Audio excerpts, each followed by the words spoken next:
So the first thing I added was the starter, which comes from Rambo, and here's what this sounds like.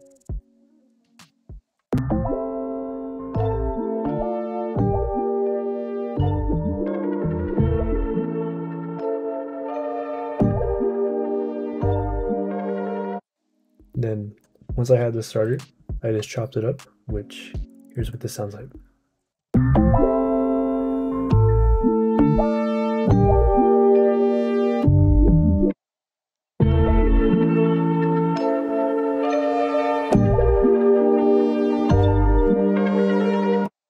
And then I wanted to record some textures over it, so here's what some of these textures sound like.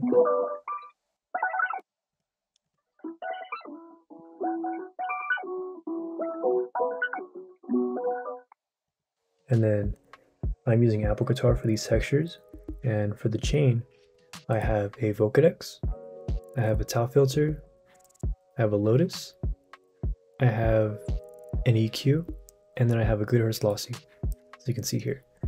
And then once I had these two ideas set, I wanted to process this idea using the master channel. So what I did was I have halftime, I set the time to 1/4, and then I have a sound shifter which pitches my ideas back up an octave. And this just kind of stretches everything out and it makes things a lot cooler in my opinion. And here is what this processed idea sounded like.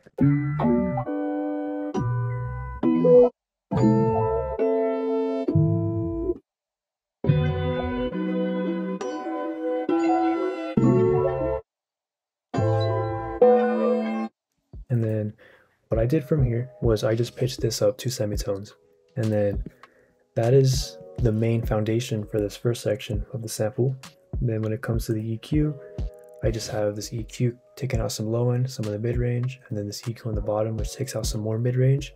And then I have the stereo separation merged by just a bit. And then that is this little starter. So the next sound is this vocal, which sounds like this. And these vocals are made with my voice memos app on my phone.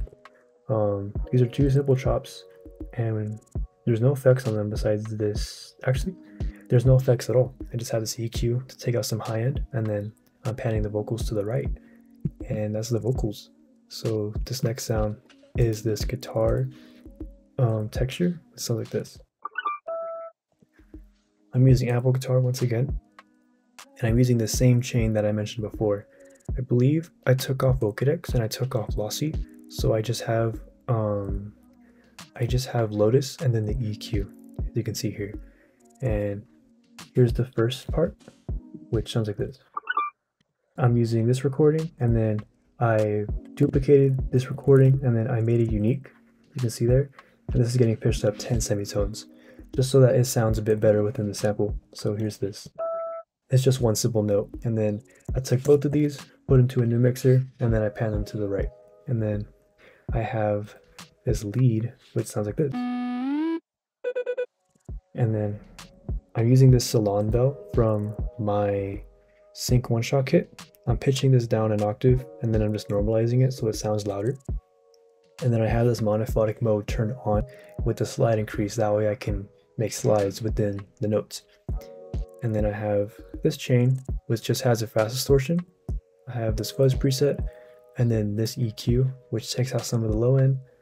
And then I'm just decreasing the volume because the distortion is pretty loud, so I just wanted to decrease it so it doesn't hurt your ears. And then I made 2 versions of this. This one, I'm not pitching it down or like anything, but here, I'm pitching this one down 5 semitones, and then I'm duplicating it 3 more times. And that's the lead. So this wraps up the first section of the sample. So when it came down to me making a transition for this, I was trying to get creative. And what I ended up doing was I took these 2 notes from the first part, and I wanted to transition them in a way where it sounds good melodically. So I took these 2 notes and I wanted it to resolve into a chord that would transition like pretty nicely. So And I would pay attention to the top note because that's the note that I'm trying to resolve it to. Right there. It's pretty subtle, but I thought it transitioned pretty well. Like it's very abrupt, but it makes sense. And those are my favorite kind of transitions. So this is the chords, which have two one shots. So let me play both of them together.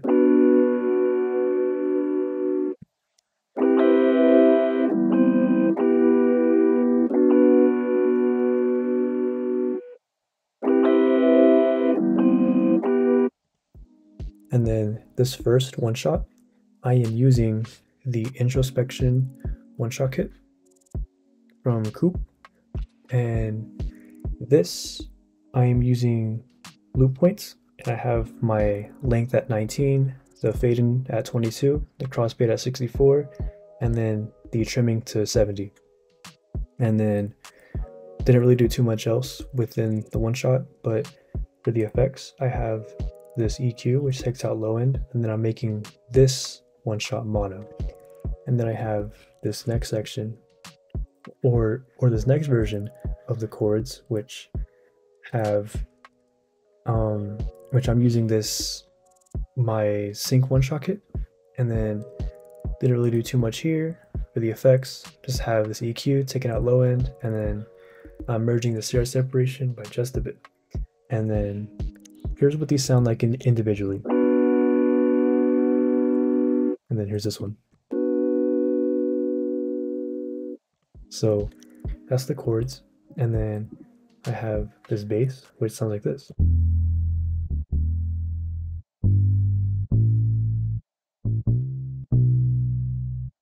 And then for the bass, I am using my sync one shot kit once again. I'm using the jet bass, and I don't have any effects within here. Just have this EQ taking out some low end, but when it comes to the MIDI, I'm doing a lot more than what I normally do when it comes to basses in my samples, because here I'm adding a lot more rhythm because I didn't use that much percussion. I'm just using these rim shots here, but I wanted to add a lot more rhythm to the bass because since the chords, these were on the more simpler side, so I wanted to help the rhythm by adding a very cool bass line. And I'm just doing that by just adding some rhythm and some slide notes within here and some more slide notes here. And that's the bass. So this next sound is this ear candy, which sounds like this. I'm using my shift texture kit. This is the ecstasy ear candy, and I'm pitching this down an octave, and then I'm pitching it down 3 more semitones. So I have this EQ, which takes out low end, and then this EQ here to take out high end. And then I'm panning this sound to the right, and that's the ear candy. This next sound is this guitar texture, which sounds like this. I'm using ample guitar once again, if I can find it. Using this VST right here, and when it comes to the chain, I'm using the same chain that I have mentioned before, just using Lotus, and then I turned on Vocodex, and then I turned on Lossy as well.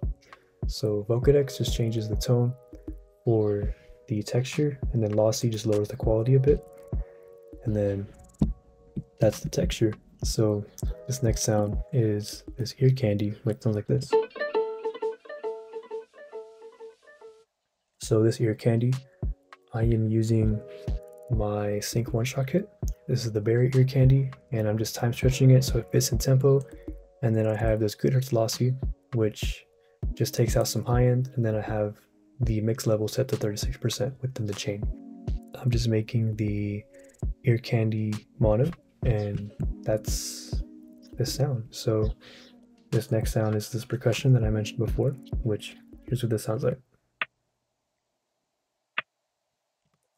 It's a very simple one shot, and I am using my shift texture kit for this. This is one of my percussion hits, and when it comes to the percussion, I wanted it to accent every single sound that I mentioned right here. So right here, you can start to notice a pattern.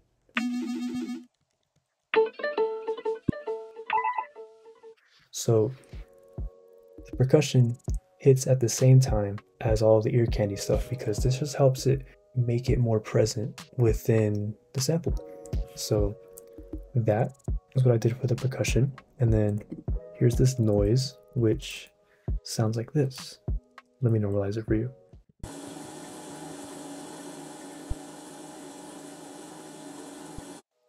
So this noise, I'm using this texture, which comes from the ceridwen multi-kit by Dana.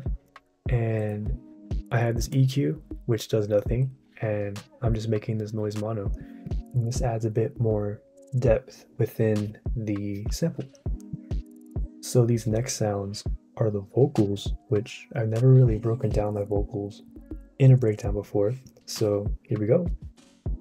This is the first vocal run, which sounds like this. And then this vocal run, I am using my voice memos app on my phone, and I am airdropping it to my computer, and then I am converting this audio file to an MP3 file using this software right here.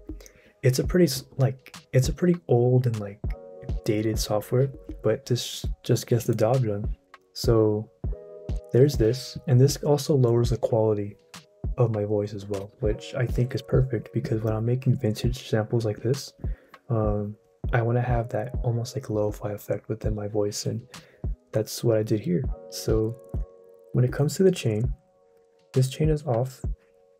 So I'm just playing the dry vocals right now, but it's off because this has been taking up so much of my CPU. Like look, you can see all that. It's going crazy. So I have it off for the breakdown, but it's just auto tune, and then this Goyo, which takes out some of the noise, and then I have this M auto pitch to format my vocals down 5 semitones, and then I have this ambience, which is a free reverb plugin from, I forgot which company it was, but this looks different on Windows because there's a UI error for Mac which causes this plugin to look different.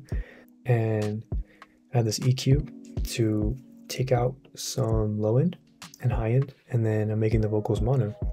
That's usually what I use when it comes to vocals. It's pretty simple. I just want to keep my vocals as natural as possible because I try to hit my notes, so I don't like to use auto-tune that much, but I try to hit my notes, so this just helps everything get fine-tuned a bit better.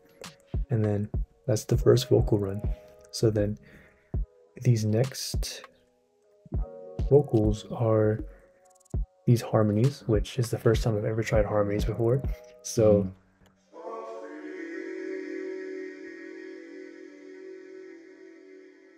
and then these harmonies, I'm doing the exact same thing where I'm recording it with my voice memos, I'm airdropping it, and I'm converting it with this software once again. And I'm routing this to the same chain here. And then I exported these vocals and I put them into a new chain, which have a vintage verb. And then I have this EQ, taking out some low end, and then this tail filter, which I didn't end up using, but this would have added some movement in my vocals. And then I have this EQ to take out some high end, and then I'm making the vocals slightly mono because I wanted these to still be wide. That way I can have a lead vocal in the center. So these vocals sound like this.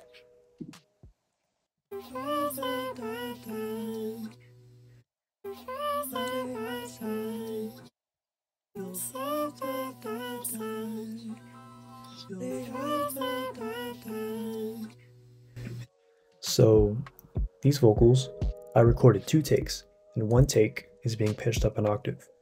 I put these to the same chain as the auto-tune, and what I did was I just left these in the chain. There's the low end, then the high end. There's a little bit of noise which peeks through, which I like to use this to my advantage because I like to have my sample playing in the background while I'm singing. And I usually just play it through my laptop speakers, and I just record it on my phone, and I bring it back into my DAW, and then this brings back a bit of noise because it's plug-in Goyo, right? since it removes noise, it's not perfect. So it's gonna still bring out some of those noises, but I'd like to have that little section just so that it kind of fits a bit better within here. But as you can see here, the chords drop out right here. So I wanted to have one texture that really had its time to shine, which was actually just this same exact sample, but since it's pitched up, it sounds different. So it's pretty cool. And that's the lead vocal. And then one more vocal that I want to bring up is this one, which I forgot to add with the harmonies, but this just adds a top line for the harmonies, which sound like this.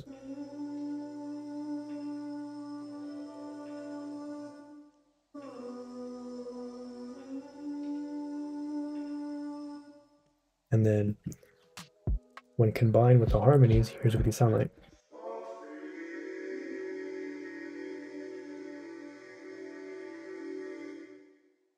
And then as you can hear, there's a little bit of that noise popping through again.